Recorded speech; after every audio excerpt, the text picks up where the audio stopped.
This is one of my all-time favorite movies, and strangely enough, I appreciate it more now than I did as a kid. The idea of mixing live action and animation was not new at all, but what's remarkable is that they did it with such a unique story. We're introduced to this fantasy world where Toons are actors who live in a Toon town, and Roger, who's a lead actor, gets framed for a murder. The hero of this movie isn't at all your typical lead for a family film. He's a cranky, unpleasant, drunk private eye. And that's what makes the humor in the movie so great. I love how the movie creates its own mythology, like the introduction of Dip, the only thing that can kill a Toon, or all the many nods to old cartoon conventions. Also, this movie's notable for featuring many characters from competing studios. Mickey appears next to Bugs, Daffy appears with Donald, Goofy and Woody Woodpecker, etc. Even Betty Boop. The characters look as they did in the 50s, which is when the story is set. Now, the human actors are all great. Bob Hoskins really deserves credit for this film, considering he spends most of the movie doing pantomime to things that aren't there.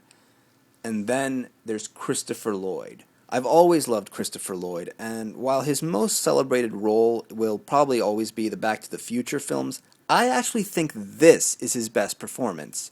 Judge Doom is just so creepy and funny at the same time, and I love his monologue about the freeway towards the end and the way he delivers it with a deadpan face. Speaking of which, this movie actually has a pretty complicated plot involving the decline of LA's public transportation system and the rise of the freeway.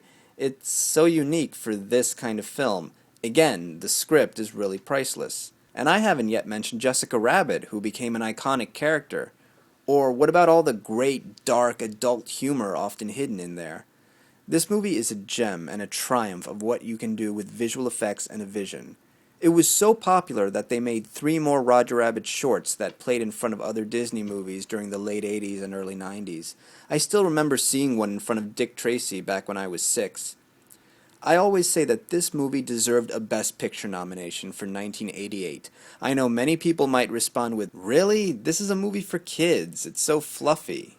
My response to that is, do you know what else was nominated for Best Picture that year? Working Girl, the Melanie Griffith romantic comedy. I got nothing against that movie, it's fun, but it's definitely fluffier than this.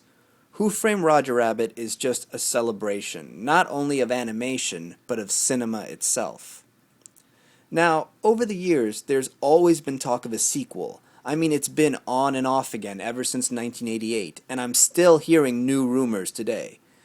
If they do make a sequel, I'll definitely be the first in line to see it, and it'll be cool to see if they include other cartoon characters of the time that got left out of the first movie. But I kinda like the first movie as a standalone film. I love that it's one of a kind. It's the only movie in history to have Bugs Bunny and Mickey Mouse side by side. And that's how it should be. It's a once in a lifetime event. So, if you love movies that really do create a new world, be sure to hang back with Roger Rabbit.